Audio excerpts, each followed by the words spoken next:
coming for you, nigga.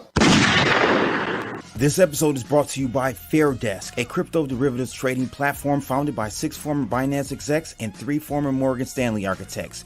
FairDesk is a company focused on building a platform that enables traders to profit from both rising and falling markets. Sign up today and CB will credit you up to $600 in trading funds. For more information, visit fairdesk.com, link in the description below.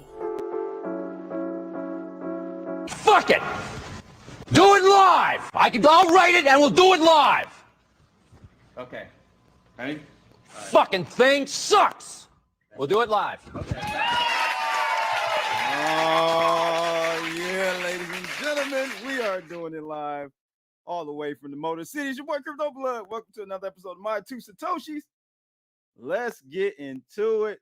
We got Charlie Lee, Mexican Charlie Lee in the building. Hulk Hogan, we coming for you. Yes, sir. We are coming for the Bitcoin crypto bears, I guess. I don't know. I told everyone last week, look, there are 4 coins that are going to do well. Now they've gotten the blessing, right? It's Bitcoin, Ethereum, BCH, Litecoin. Those 4 are in the basket. That's what Wall Street is eyeing. Okay, they are eyeing those 4 coins. I know it's not sexy. I know it's not, exciting, but it just is what it is. And so today's episode, we're going to talk about this Bitcoin frenzy, the ETF frenzy going on right now. We had an ETF, the first ever leveraged ETF pass. I'm going to give you guys some info on that today. Doesn't mean that, listen, I told you guys last week, there is a critical level that we have to pass, but overall, this is a good indication for the bid to be placed under the crypto markets at whatever level that is. I don't know. Is that still $12,000 Bitcoin? Could be. Shit is real out here in the field. I'm just saying. A lot of stuff going on. We'll see.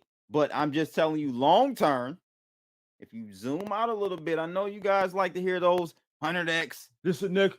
They do that on the thumbnail. I just made 100x. This is the next 100x. This is how you're gonna become a millionaire. All that book. No, I understand. I know. I get your pecker wet a little bit or whatnot. But listen, long term, if the Wall Street guys come in, this is going to be a good thing for these cryptos. All right, like it or not. I don't like it, but it is what it is. You just gotta roll with the punches, guys. You just have to roll with the punches. And speaking of punches, I need you guys right now to scroll up that screen, ladies and gents, and smack that thumbs up for me right now. I need your help right now. Smack those thumbs up like you're practicing for an MMA fight. Scroll up, subscribe, all that stuff. Share the video, but most importantly, smack that thumbs up right now, ladies and gents. Thanks a lot. Appreciate it. Round of applause for all you guys. Word of the day is pretty applicable to today's conversation, and I'll explain to you later. I had a petification. Yes, a petification, ladies and gentlemen. That's a $5 word for you, boy. I tell you, petification. What does that word mean? Basically having a manifestation or a revelation, out of nowhere. You just get this creative thought out of nowhere. You had a petification. I got one. I'm going to explain to you later in today's episode. It's actually a tweet that I put out this morning, and some people asked me to kind of expound on what I meant. We're going to talk about that towards the end of today's episode, but petification is the word of the day. Let me see if you guys can use that $5 word in today's episode. Let's go ahead, guys, and take a look at the first topic for today, which is the IMF. They're giving up, guys. And this is what I mean. You can try and they will be successful at manipulating the price of Bitcoin, but controlling the usage of it, nah, not going to happen. Round of applause for crypto for being so anti-fragile. Maybe I'll use that word in one day in the word of the day.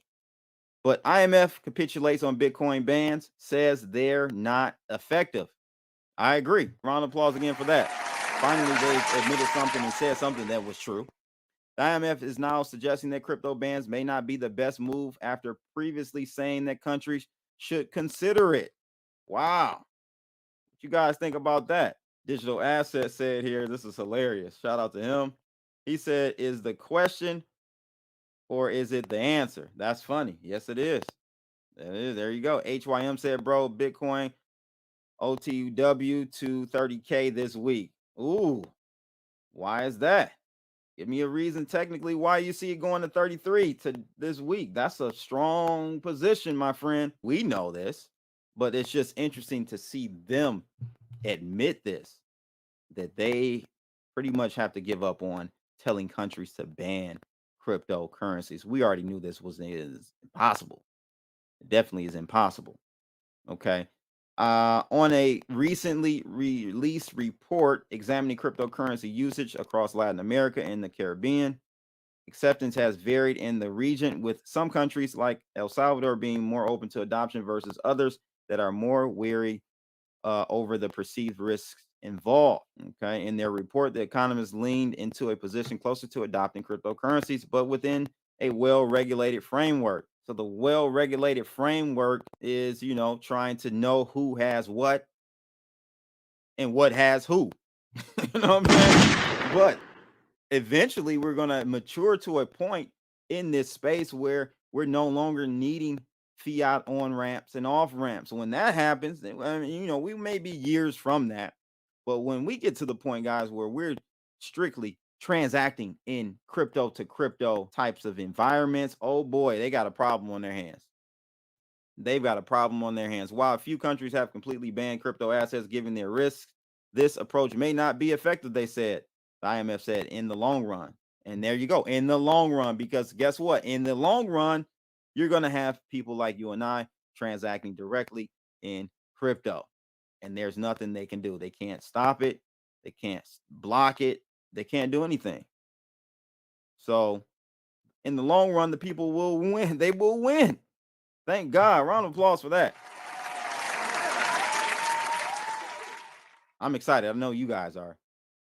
The next one is FATFA. I thought this was FATFA, but this seems to be a different agency. Maybe I've never heard of them.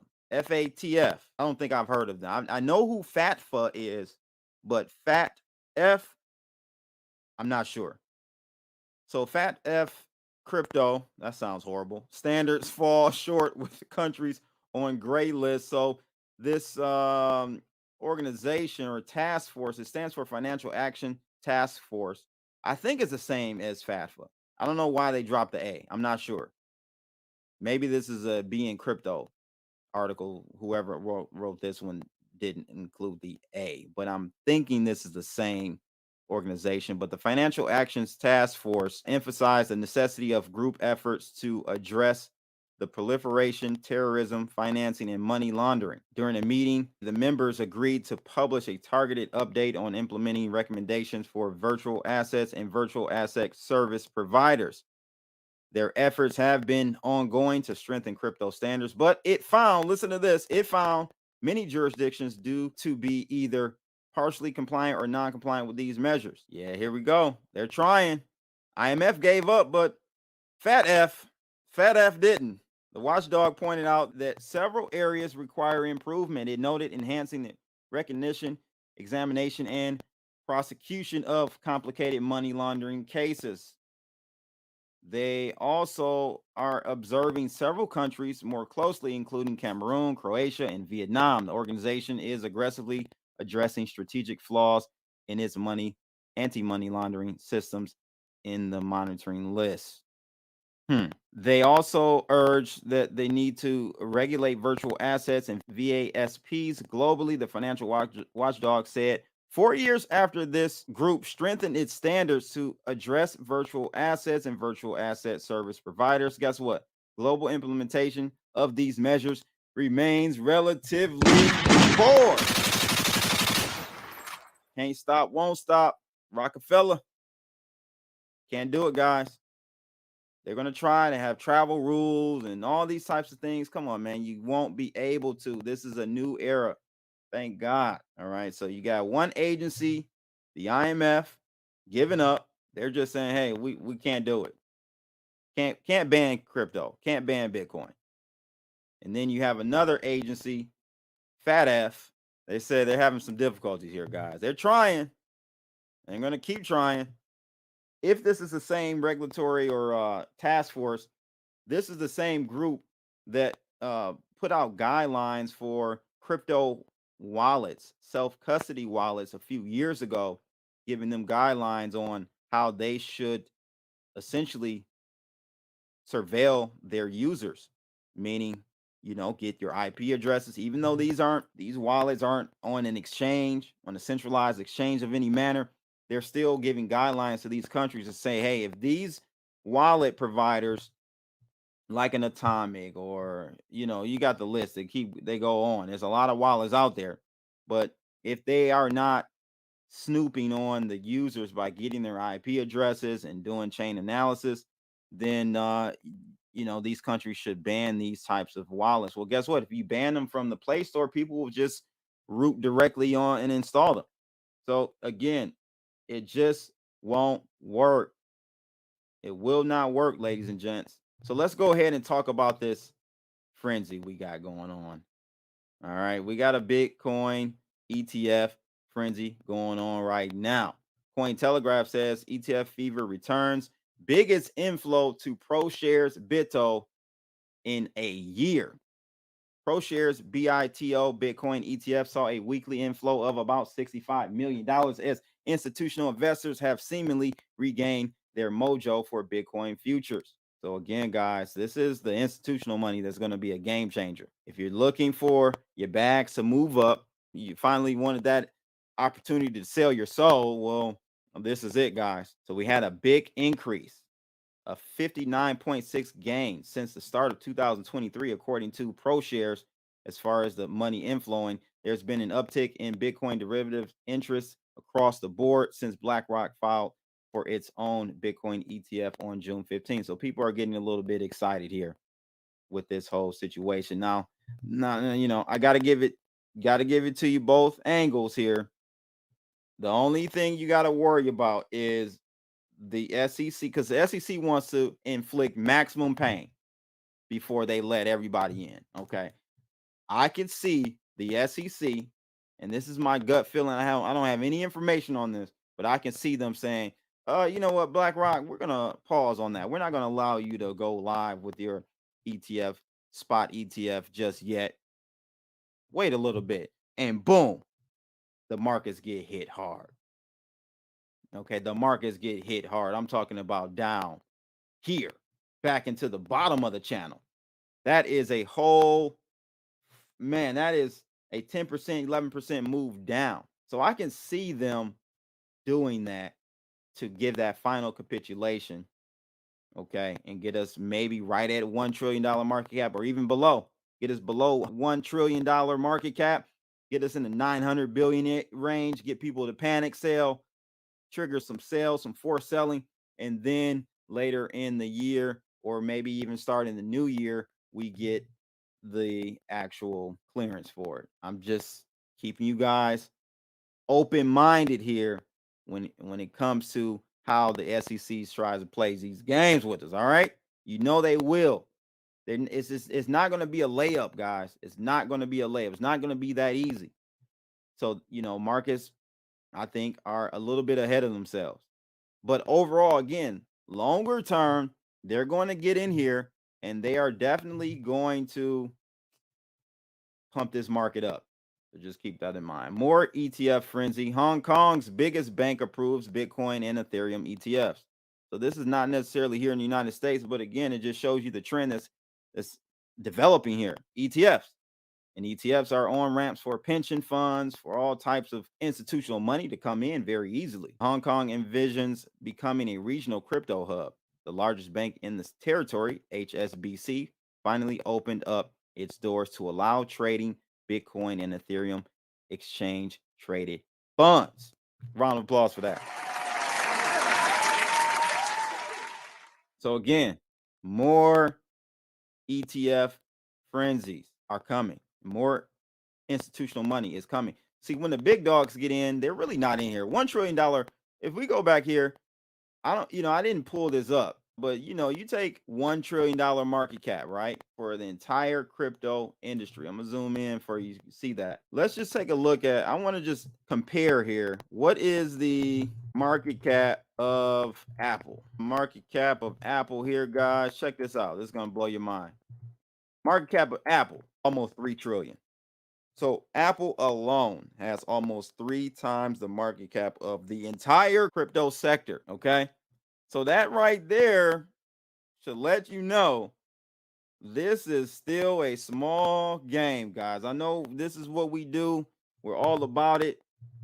Every day we live and breathe this crypto. But guess what? It is a very small market, guys. I believe the market cap of Nvidia. Nvidia is going crazy right now. Nvidia is a 1 trillion. But there was one, I think Amazon may even be bigger than Apple, if I'm not mistaken. Let's look at Amazon. Oh, they're at 1.3. So Apple might be the biggest. I thought there was one larger. Yeah, so it is Apple. All right. So we have Apple at 2.9, Microsoft at 2.4, Saudi Aramco at 2, Google at 1.5. That just puts it in context for you guys. The top two constitute like almost 5 times as much market cap than the crypto market. So that's just putting things into perspective for you guys. That's a good thing though. That's a good thing because that means there's a lot of room to move up in the near future. Now, more ETF frenzy. SEC approves the first leveraged Bitcoin futures ETF. The volatility shares 2x Bitcoin strategy ETF for all you degens that ain't really about that life. You play over on the stock side and equities game. You ain't really over here on these streets with us. Well, you can kind of get your DGN on with a 2x Bitcoin strategy. Scheduled to launch on the CBOE next Tuesday. Round of applause for that. So, you see the pattern here. ETFs are going to be it's going to be the gateway drug for Wall Street to get their hands on crypto. All right. So this is yet another example, guys, of ETFs going ham. They're going crazy, guys. Now, tomorrow, I think I'm going to talk about this tomorrow because I see you guys talking about BCH in the chat room. Bitcoin Cash rallies 111%. I told you guys last week, if you were listening to CB, I said BCH is a sleeper. Litecoin is a sleeper. Litecoin still is a sleeper. Bitcoin Cash got ahead of itself, but I told my crypto guys, my crypto fund guys, that BCH was something to look into and Litecoin was something to look into because I think it had a lot of room to move up here just purely on some speculative stuff. Nothing other than the headline saying that the EDX exchange that Fidelity, Schwab, Citadel is launching is going to include only 4 cryptos, and that's going to be Bitcoin, Litecoin, Ethereum, and Bitcoin Cash. So this is why you're seeing these types of moves. I'm just really kind of surprised that Ethereum or Litecoin didn't make that move as well. But you have to take into consideration that Litecoin has been rallying and bucking the trend for quite some time anyhow. So maybe Bitcoin Cash is playing catch up. It's very possible that that's the case. But again, long term, I think this is still a sleeper. Litecoin at $86, it should probably be at $860, another 10x from here. Just saying. So again, I want to go over something that I basically had a petification over.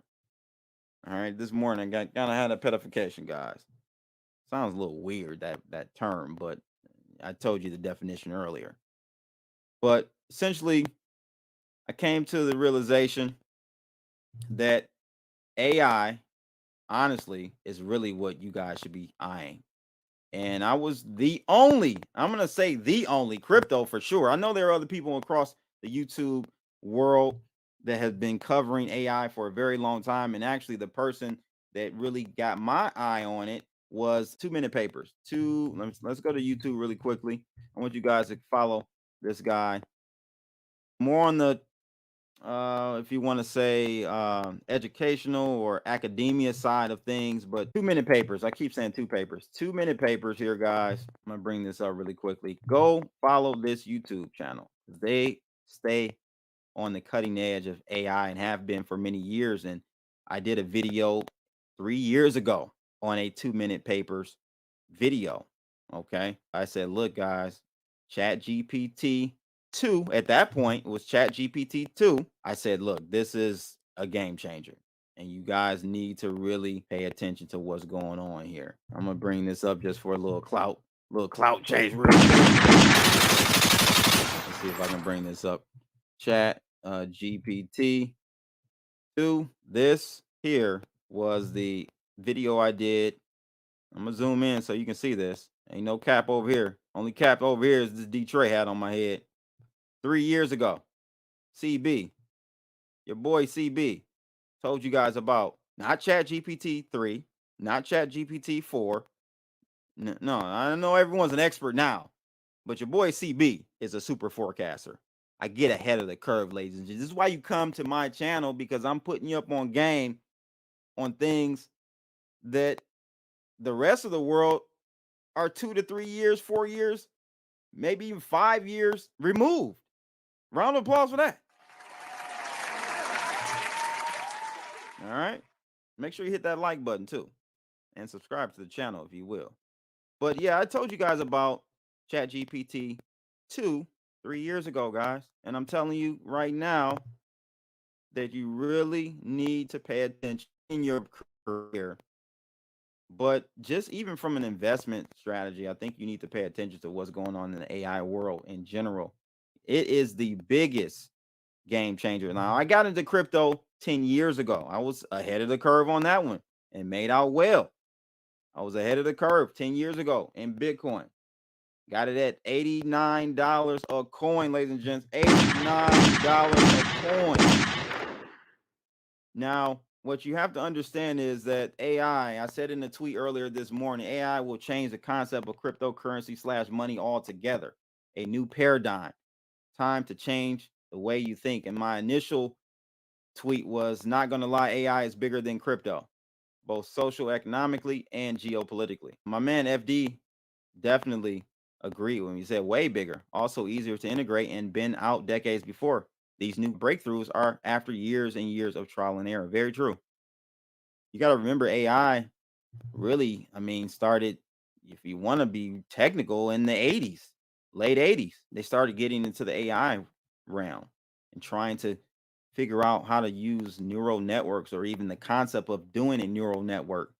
Okay. And I think in like maybe 2016, the real breakthroughs came out of Canada. But I really think that you guys have to change the way you think about society, the way the world works, and all of that because of AI. And, this is the Ask CB segment of today's episode. My man FD was asking here, if you guys can see, explain, I'm intrigued. He was wondering about my follow-up statement about AI changing the concept of cryptocurrencies and monies altogether, a new paradigm.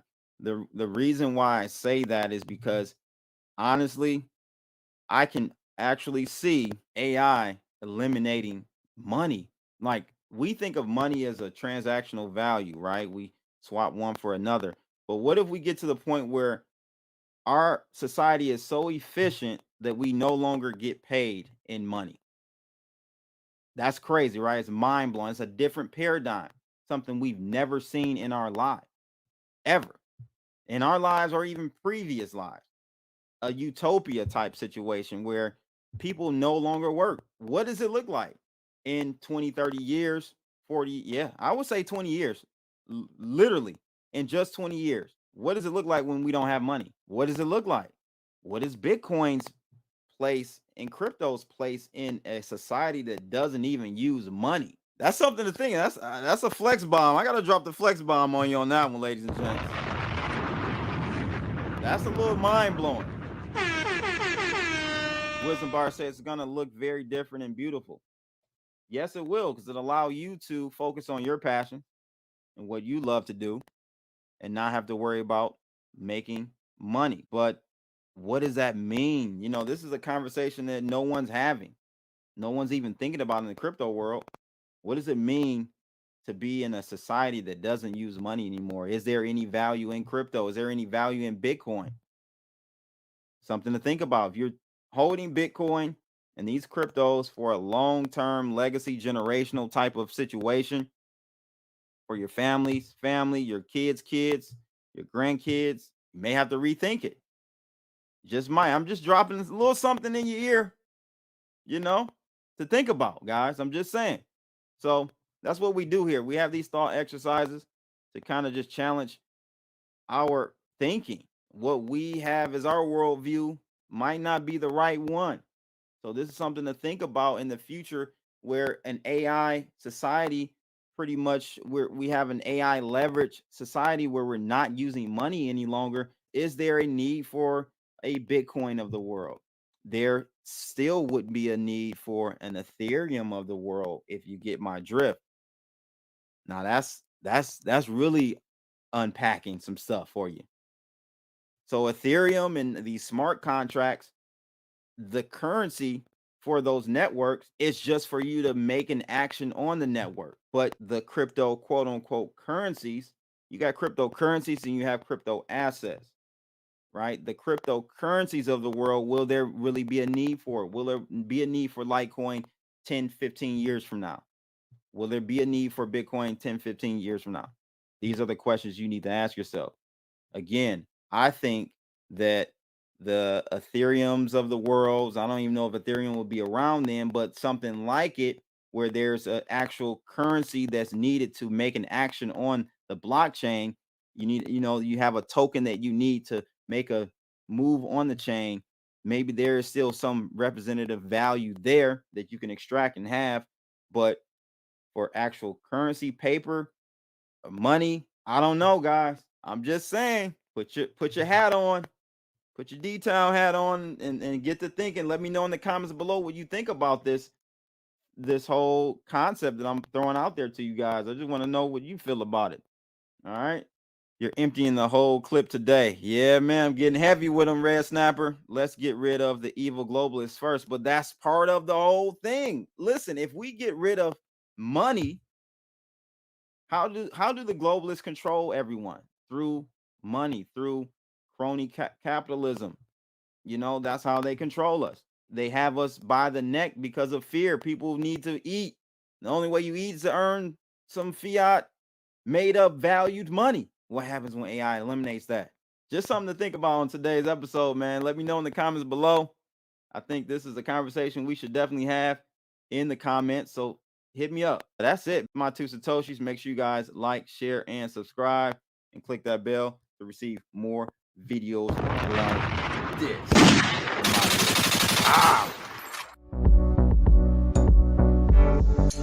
Fuck it! Do it live! I'll write it and we'll do it live! Okay. Ready? Fucking thing sucks! We'll do it live.